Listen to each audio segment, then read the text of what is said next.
Okay. So these are the stages of change. Revealed. Does this look familiar? Have you all worked with this in the past? This has a laser on it, right? Okay, so we're over here in behavior. In general, with humans, this behavior line wants to just keep going and going and going. Because in general, a lot of our behaviors are just comfortable for us. They're familiar for us. Do you ever hear anyone say, I'm a creature of habit? Okay, so we sort of, in a generalized sense, do the same things over and over again. You're a morning person or not. You're the serious person in your group of friends or you're the funny one. Generally speaking, okay? Not so healthy with substance abuse and addiction, but it's still the same idea. Pre-contemplation, what does this mean? You don't want to change. Not even thinking, not ready to change. Not even looking at it. Not yet. You're ahead of us. And someone else said it. Are you at the same table? No, you have the problem. Yes. You're not even, yeah, you're not. Oh, you're saying that. Okay. So you're not thinking about it. You're engaged in the same behavior. You haven't really put it together yet. So this may be early on in substance use. You may be seeing a lot of this with the people that you're working with. I only just started smoking weed, and now you're telling me I have to stop? I've only been drinking for 8 months, and now you're telling me that there's a problem with this?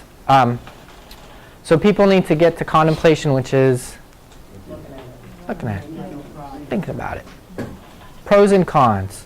What is this that you're telling me about cancer if I smoke cigarettes, the long-term effects of alcohol, or weed? Weed tastes delicious. How is that harmful for my lungs? It's thinking about it. The behavior hasn't changed yet. So in order to get to change, they actually keep the behavior the same. They're just beginning to think differently about it. Preparation, what does that mean? Start gathering things. How do you prepare a meal? Get the ingredients. Got to pull stuff out of the fridge. You got to chop this up, cool this down, heat this up, crack this open. It's gathering. In action, it speaks for itself. It's when you begin to put it into play. So you've taken what you've gathered, you've taken the resources, and now you're beginning to try it out for the first time. Action involves discomfort. You guys identified very clearly moving out of your comfort zone. It requires trying new things. You actually said there's some excitement with it, which was a great way to look at it, but not everybody looks at it that way.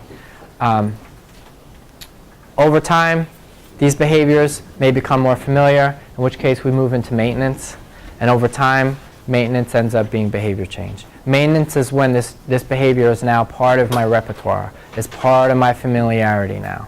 Does that make sense? So what's sitting in the middle? Why? Why is it in the middle? Yeah, you can change. You can go back to any one of those stages at any given time. That's it. Maintain. Is that because these people are dumb? Or there's something wrong with them? That's just how it goes. We can revert to former behaviors at any time. We could be talking about diet. We could be talking about compliance with medicine for diabetes. With substance use, it can happen at any time. And so if we develop the model that says, and relapse doesn't necessarily reverting to the behavior itself, it could be reverting to behaviors which lead to that behavior. In AA, they might have something called stinking thinking. I didn't actually pick up, but I started kind of getting back into that realm a little bit. The idea is that relapse can happen at any stage. It's not because the person, is inherently bad or wrong. It's because they may not have the skills or the tools to maintain where they were. And the idea that I do when I actually am treating people, we work on going from relapse to where, and determining what's it going to take to get back into the stages of change, and to say relapse isn't outside the stages of change. It's not the end of the road. Stages of change are strong enough, are big enough to include a point in time where you're engaged in behaviors which you don't want to continue doing. So part of relapse is getting back is getting back into this, and part of stages of change is recognizing that relapse can happen at any time. And that's not the end of the road. Does that make sense? Go ahead. Where do you go if there is a relapse? Where is that? So when I'm working with people, a lot of times we'll try to identify where they were in the stages of change and then potentially go back a step. Okay. So for example, if someone's been sober for a long time, I might say, what action steps could you take to kind of pump this up a little bit, maybe re-engage in meetings, or maybe increase your treatment this way, or look at the people who are in your life. If they're in action, they're trying things out, we may go back to preparation and say, what other resources? Maybe we really should look at an IOP, or maybe we really should look at individualized counseling, or you want to try a medication. If they're in preparation, I may take them back to contemplation. Motivational interviewing, why do you want to do this? What do you think you'll gain if you do make this change, or if you do stop using the substances? Go back into it with them there, okay? So this is just to say that with the work that you're doing, it's healthy and normal for people to be at different stages, 1.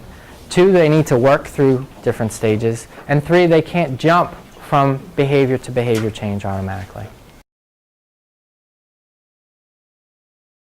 So the reason this is really helpful and really important is how you talk with someone will depend on what stage of change they're in.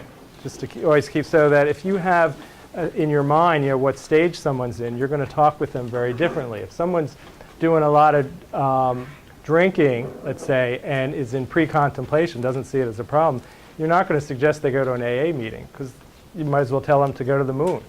But if you know they're in pre-contemplation, you might ask some open-ended questions, try to develop discrepancy. If that same person, though, is in preparation, then that's a good time to start talking about what's going to help you to stay sober. It sounds like you're ready to stay sober, you're wanting to do that. What's going to help you? Have you tried AA? Have you gone to any 12-step meetings? Do you know anyone who's been sober? Is that someone you can talk to? Who's going to help you with that? To have the supports in place based on what stage of change they're at. Let's say you're talking with someone who's in that yellow sphere, and they're coming to the program high every day, and so maybe or once or twice a week. So maybe for them the plan is to just smoke on weekends. That's something that they agree to do, and they're going to do it in a way that they feel safe doing it, and that's their plan. So they kind of make their own plan. You collaborate. You're collaborating with them. Yeah. Also, I think it's important to remember also when we talk about relapse, relapse can be any type of behavior that your young people may be engaging in that they need to change, and that they might revert back to. So not necessarily talking about alcohol or substance use, but those other behaviors that they're bringing to the table that's problematic too as well. Okay.